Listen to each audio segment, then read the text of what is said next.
আমাদের এই সরকার চাই না, এই সরকার সুবিধা না, মনে হয় না দেশ চালাইতে পারবে। আমরা এই কারণে চাই না, উনি নাকি ফ্যামিলি কার্ড দিছে, আমরা তো পাই নাই। আমরা তো গরিব মানুষ, আমরা সিএনজি চালায় খাই, আমরা কি কার্ড পাইছি? নামগো টাকা দিছে, আবার কৃষক কার্ড দিছে। উনি কয়জন দিছে কৃষক কার্ড? উনি এই মুহূর্তে কেন এগুলা দিল? সময় তো আছে, পরে দিতে পারতো। এখন তো দেশের অবস্থা খুবই খারাপ, অর্থনৈতিক আর্থিকভাবে মানুষ এই দেশে অনেক সমস্যায় আসছিল। এখন আপনি এটা গুছায়া অর্থনৈতিকভাবে দাঁড় করাবেন, তারপরে আপনার মনের আশা, বিভিন্ন আশা পূরণ করবেন, মানুষের দিবেন, তাকে দিবেন। এখন তো আপনার দেশটাকে গঠন করতে হবে। গার্মেন্টস তেল পাচ্ছে না, গার্মেন্টস চলে না, গার্মেন্টস বন্ধ হয়ে যাচ্ছে। তো গার্মেন্টস বন্ধ হয়ে গেলে গার্মেন্টসের সাহেবরা যে চলাফেরা করতো সিএনজি দিয়ে, তারা তো এখন চলে না। আমরা কোত্থেকে যাত্রী পাবো? দেখেছেন সাধারণ মানুষ কেমনে ক্ষোভ প্রকাশ করিচ্ছে, কেন সাধারণ মানুষের ক্ষোভ বাড়িচ্ছে। বিএনপি তো 3 মাস পার করিছে সরকারে, তো এই ক্ষোভের সাথে বিএনপির প্রথম 3 মাসের শাসনের কোনো সম্পর্ক আছে কি? কেন এই কথা কইতেছি, কারণ এই 3 মাসে বেড়াছেড়া করে ফেলিছে বিএনপি, আরো বেড়াছেড়া হবি সামনে। আমির খসরু ওই যে ইন্ডিয়ান মালডা অমিত শাহের সামনে কুজা হয়ে দাঁড়ায় থাকে না, পেন নাম করে, ওইটাই উই কইছে ইকোনমি ঘুইরা দাঁড়াইতে 2 বছর সময় লাগবে। আর অর্থনৈতিকভাবে একটা ভীষণ আমরা ঋণাত্মক অবস্থায় আছি। এখান থেকে প্রথমে আমরা এখান থেকে বের হতে হবে, তারপরে অর্থনীতি সামনের দিকে যাবে। আপনারা নিশ্চয়ই লক্ষ্য করেছেন, আমি বলছি 2 বছর সময় লাগবে অর্থনীতি ঘুরে দাঁড়ানোর জন্য। দেখেছেন 2025-এর জুন মাসে এই ইন্ডিয়ান মালটাই কইছিল এখান থেকে ঘুরে দাঁড়াইতে একটা নির্বাচিত সরকার হইতে হবে, কারণ দেশে নাকি মাজুল অবস্থা, রিজার্ভ নাই, ফরেন কারেন্সি নাই, এই নাই ওই নাই। ইন্ডিয়ান মালটা কইছিল বিএনপি ক্ষমতায় গেলে 18 মাসে কয়েক কোটি চাকরি সৃষ্টি করবে। ওরে জিগাইন তো, কথাটা কইছিল নভেম্বর 2025-এ, মানে নির্বাচনের 3 মাস আগে। তো সে আগেই জানতো তো দেশের ইকোনমি অবস্থা মাজুল, ওই তো নিজেই কইছে। তখন কইছিল যে কয়েক কোটি চাকরির বাস্তবায়ন পরিকল্পনা নাকি হয়ে গেছে। তাহলে এখন ইকোনমি ঘুরে দাঁড়ানোর কথা আসতেছে কেন?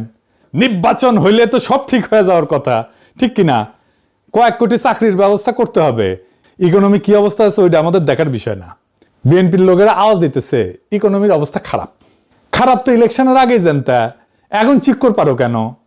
বাংলার লুথার কিং এর অর্থ পরিকল্পনা উপদেষ্টা রাশেদ আল তিতুমি সাহেব একটা কথা বারবার কইতেছেন, বিদেশি সাংবাদিকদের কইতেছেন, দেশি মিডিয়ায় কইতেছেন। কথাটা হইলে আমরা একটা ভঙ্গুর অর্থনীতি পাইছি। হ্যাঁ, ইংরেজি যেহেতু কইছে তাহলে ঠিকই কইছে।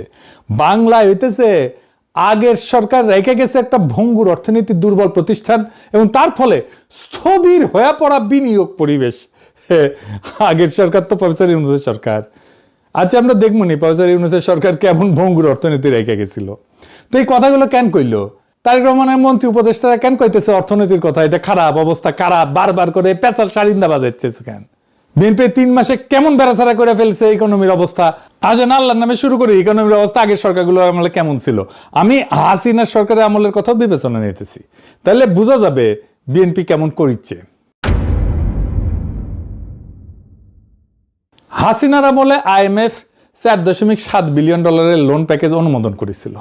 IMF কিন্তু তখন বলে নাই অর্থনীতি ভঙ্গুর, বলছিল সংস্কারের যোগ্য, সেজন্যই লোন দিছে। হাসিনা 3 কিস্তি পাইছিল ওই লোনের। হাসিনা পলাইছে, ইউনূস বসছে। 11 মাস পরে IMF কি করলো? 2 কিস্তি একসাথে ছাড়লো এবং প্যাকেজ বাড়ায় 4.7 থেকে 5.5 বিলিয়ন করলো। IMF এর ভাষায় তখন IMF কইছিল বাংলাদেশের কর্মসূচির বাস্তবায়ন সামগ্রিকভাবে সন্তোষজনক হয়েছে। কঠিন রাজনৈতিক এবং অর্থনৈতিক প্রেক্ষাপট সত্ত্বেও অর্থনীতি ভঙ্গুর হইলে IMF 2 কিস্তি একসাথে দেয় না, উল্টা প্যাকেজ কেটে দেয়। তারপরে বিএনপি 17 ফেব্রুয়ারি ক্ষমতা নিল 2026-এ। 3 মাসের মধ্যে কি হইল?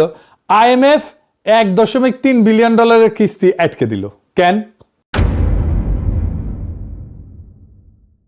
হাসিনার আমলে আটকায় নাই, ইউনূসের আমলে আটকায় নাই, বিএনপির আমলে আটকাইলো কেন? কারণ ইকোনমির অবস্থা জয় বাংলা হয়েছে। আমির খসরু কইছে না, এখনো সিদ্ধান্ত নেয় নাই IMF, আমাদের লোনের টাকা দিবে না বলে নাই, জুলাই মূল্যায়ন হবে নাকি ওই ভাবিছে দিবি লোন, না দিবি না। IMF লোন দিবি না, IMF এর দরজা বন্ধের শব্দ দেন এডিটর সাহেব।